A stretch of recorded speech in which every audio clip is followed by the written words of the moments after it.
Nako, umatras na po at tila nagbago ang isip ni Senator Ping Lacson na siyang chairman ng Senate Blue Committee. At ang binabanggit na ho, nagbago na po ang tono ay ayaw niya na hong imbestigahan.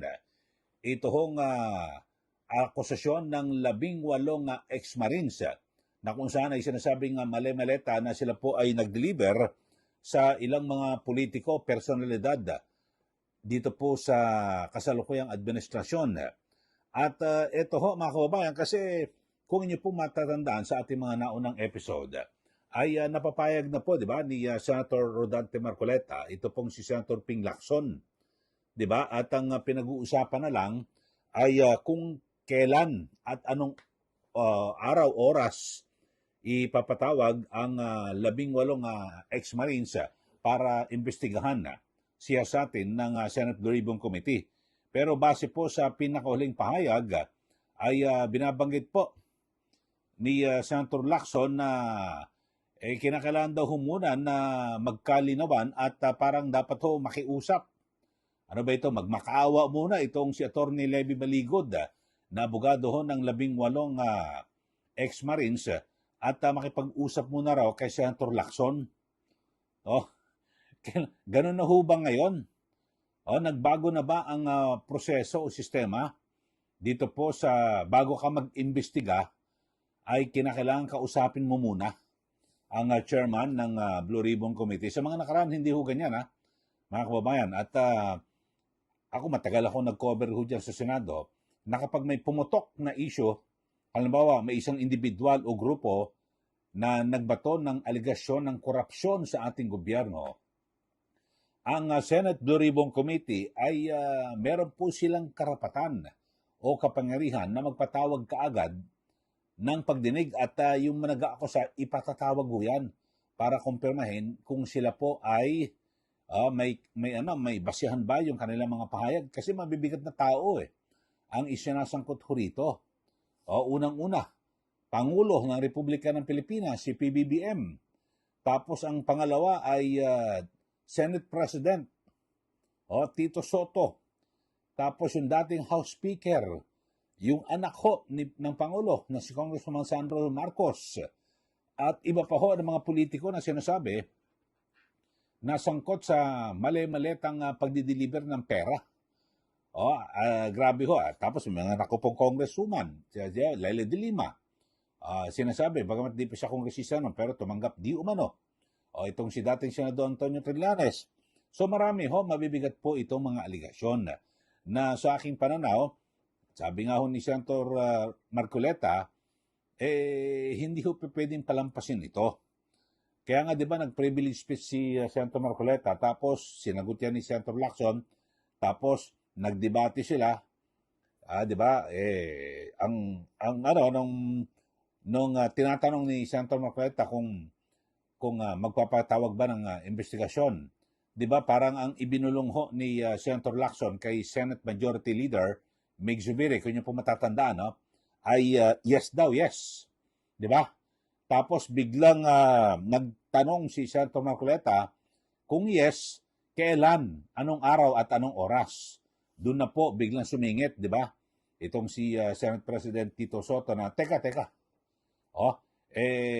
May mga kinakaharap ng kaso mga yan cyber libel.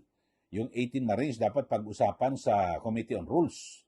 So parang ayaw ni SP Soto na imbestigahan ng Blue Ribbon Committee. Samantalang kung totoo na talagang wala po siya na kinalaman dito po sa mga aligasyon, dapat nga ho talagang siya pa ho magpursige. Di po ba na imbestigahan ng Blue Ribbon Committee para linisin yung kanyang pangalan, di ba? Inaakusahan itong si Soto di po ba? Eto, pakinggan nyo ho mga kababayan, itong pahayag ni Senator Lacson na kung saan, wala na. Nagbago na po ang isip. At wala na, hindi na pa-imbestigahan itong 18 ex-marines. Panoorin po natin itong ambush interview kay Senator Ping Lacson, Chairman ng Senate Blue Ribbon Committee. By now, kung gusto niya talagang isa lang yung 18 or maybe some of the 18. Parang sa media lang nila gustong pilit. Wala namang effort talaga eh. Hmm. Not insistence. Walang effort na makipag-usap na baka pwedeng tawagin. Pero Wala. in-offer nyo na, sir, di ba? In-offer ko na, yan. Kumbaga, sir, kung makikipag-usap sana sa inyo, you're willing to meet with Yeah, Attorney because Baligod. I should really clarify muna. Ano ba ito sinasabi nyo? Parang do the math. Ano? At tingnan natin kung physically possible, no? Logistically possible, edi pag-usapan natin at iisa lang natin. Ayoko lang iwasan ko yung mag-hearing ka, mauwi lang sa contempt. Alam mo, wala naman kaming lugar dito. 18 yung ikukulong mo. Sir, bakit walang Hindi ko naman maiwasan kung merong mag-motion, ano, to cite them in contempt of the committee. So may mag-motion dyan, tapos magbobotohan kami. Kung ipakulong. So walang betting kay Governor Chavit? Well, he's a former governor. Kaya I leave it up to him to justify his presence. Mag-testify siya. Anyway, makita ninyo naman yung credibility or incredibility, whichever the case. O yan po, inyo pong napakinggan ang binabanggit ni Senator Lacson, ang chairman ng Senate Blue Ribbon Committee, at kanyang binabanggit na dapat ho talagang magkaroon daw muna ng paglilinaw dito po sa mga detalye ng aligasyon ng 18 ex-Marines bago magpatawag daw po ng pagdinig ang Blue Ribbon. At dapat daw ho linawin, isa-isahin, idetalye kung totoo ho ba. Kasi sabi ho ni Senator Lacson, yung abogado ho nila na si Attorney Levy Baligod, hindi man lang daw nakikipag-usap sa kanya, nakikipag-ugnayan para i-discuss ito hong paglilinaw at dito sa mga isyong ito.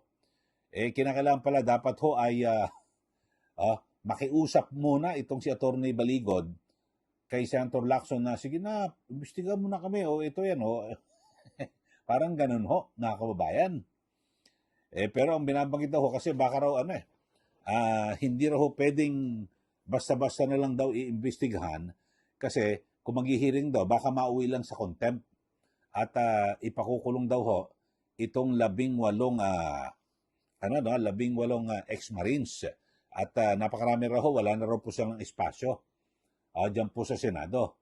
Alam niyo, palusot lang ho yun mga kababayan.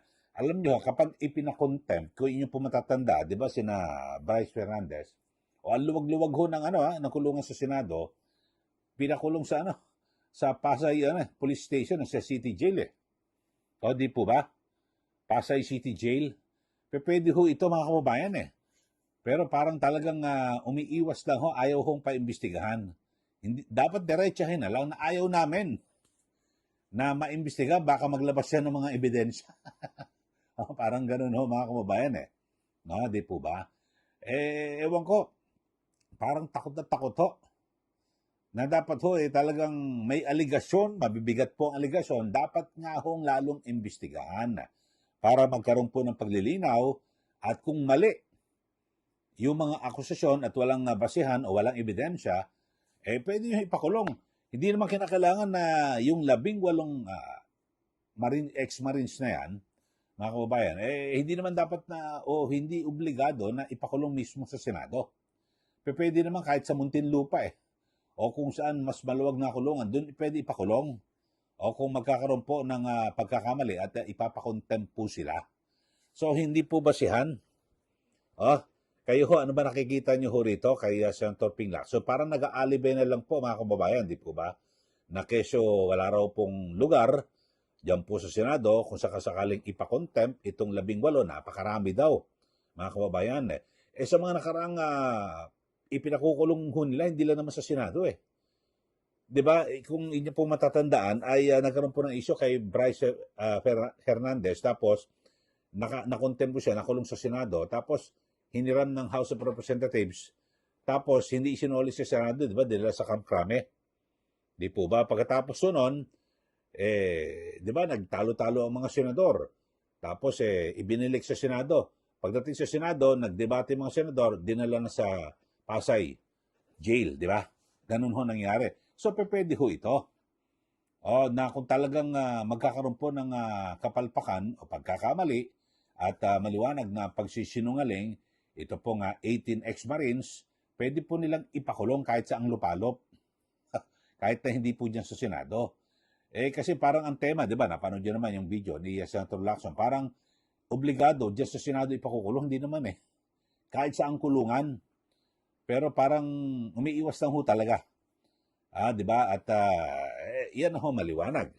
Kaya yung iba naman di ba, ultimo si Attorney Baligod na parang ang kanilang na parang inaasahan nila na sa susunod na lang na administrasyon na kung saan ipaubayan nila yung kanilang mga isinawalat na mga na mga pahayag at aligasyon dito po laban po sa mga nakaupong opisyal ng ating gobyerno. Sa bagay, ano pa naman maasahan mo kasi kung incumbent nakaupo, halimbawa Pangulo, Senate President, dating House Speaker, Congresswoman, Senador, mga kababayan, sila tinuturo, bakit nga naman pauusarin yung investigasyon na yan? Baka talagang mas lalo silang madiin.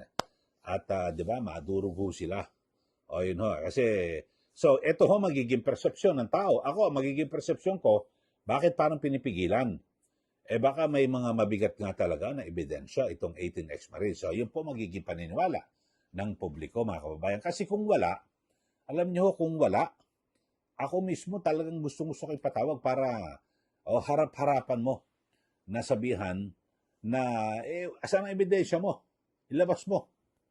Kaso baka isampal, ito po ebidensya. Isampal sa mukha, ito ebidensya, ito yung video. That's di ba? So, nagkagulo na. Naghalo na ang balat sa tinalupan. So, baka ganun po mangyari. Di po ba? So, yun ho. At akala ko ho, mga kababayan, ayos na Di ba? At nagkaroon pa ng debate, sagutan, itong Senator Marcoleta at Senator Lacson. At parang ayaw ng may pagdebate ni Senator Lacson, ipinasabi na lang kay Senator Migsubiri na hindi, sige, yes, paimbestigahan na natin. Kaya lang umapila.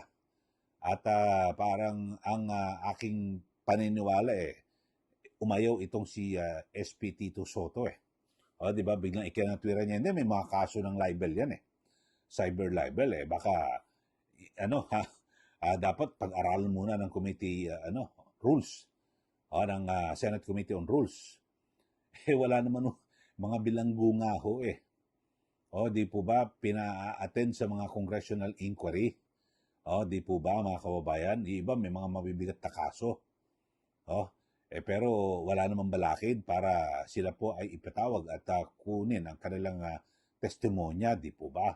So, ewan ko lang bakit ho dito ngayon? Mga kababayan, talagang grabe ho ito. Kayo ho, ano masasabi nyo rito sa ating mga taga-subaybay? Dito ho, na talagang parang ayaw na ho, umatras na po. So, parang sa mga nakaraan ay okay na, napilitan na ho itong si Senator Lacson dahil sa talagang porsigido, di ba? Itong si Senator Marcoleta, nag-privilege speech pa. Di ba? Wala ho nun si Senator Lacson. Tapos kinabukasan, sumagot si Lacson ng privilege speech. Tapos nag-interpolate si Senator Marcoleta. Tapos nagsagutan ho sila di ba? Tapos hanggang sa dumating ang punto na nung umupo na si Senator Lacson, kasi pinasabi lang kay Senator Migsubiri na sige, paimbestigahan. Kaya lang biglang pinigilan ni Senator Soto. At dito ay ngayon ang alibay ho ni Senator Lacson baka maipakontep at maubusan ng kulungan sa Senado. Pero ang unang usapan, kung yung matatandaan, sabi po ni Senate President Tito Soto, pag-usapan sa Committee on Rules kung pwede na ipatawag itong 18 ex-Marines. So wala pa hong pagpupulong, bakit gano'n? Umayaw na kaagad. So talagang maliwanag po ito at lantaran na talagang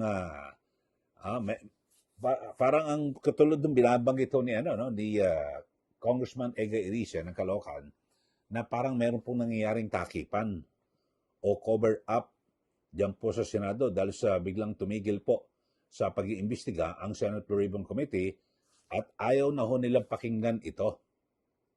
O yun ho. So, maliwanag po yan, mga kababayan, na parang may pinagtatakpan. At ang masaklap po rito, kasi, di ba, nangako si Senator Lacson na kung ano ang ebidensya, yun po ang susundan. Ito may mga ebidensya. Yung 18 ex-Marines, sila po ang ebidensya. Eyewitness po sila. Sila po ang direkta. Meron po silang personal knowledge sa nangyaring krimen ng suhulan at panunuhol, di ba, sa ilang mga opisyal ng gobyerno. So, yun po, maliwanag po ito. Tapos, di ba, pinatawag sa NBI, pinasampi na kung saan parang lumilitaw, sila na po naimbestigahan. Ewan ko lang ho. Sana ho, magbago ang ihip ng hangin. Importante ho rito, alam nyo ho, lahat ho, lalo na ho yung mga taxpayers. Ako, isa ho ko dyan sa nagbabayad ng buwis. Na sana po ay magkaroon po ng katarungan yung taong bayan na pinagnakawan. Di po ba? Mabawi yung mga ninakaw at maipakulong yung mga magnanakaw mandarambong dito po sa ating bansa. Di po ba? Okay, so yun lang muna. Sige, magbigay na po kayo ng comment dito po sa ating channel. At ngayon, umatras na po si Senator Lacson at gusto niya dapat makiusap daw muna si Attorney Baligod para magsagawa po ng investigasyon ang Senate Blue Ribbon Committee. Bago na ho ang panuntunan, kinakailangan makiusap ko muna, manikluhod na, uy, imbestigahan nyo na kami, ito. Okay lang ipaliwanag, mas maganda sana mismo sa hearing, kung nagsisinungaling ka, doon malalaman, mapapahiya ka. Tapos, pwede ka ipakontempt o ipakulong. At hindi lang po, mandatory na sa Senado lang. Pwede sa ibang kulungan, nangyari na po yan. Sa iba pa ho na ipinakontempt ng Senado. Sige, magbigay na po kayo ng comment at sa mga bago lang po sa ating channel, mag-subscribe na po kayo. At huwag nyo rin pong kalimutan na hanapin at i-like, i-follow yung aking FB account, Facebook, no? Eli Saludar. Okay, yan lang po muna. Maraming salamat muli. Ito po si Ka Eli. Magandang araw po sa atin lahat.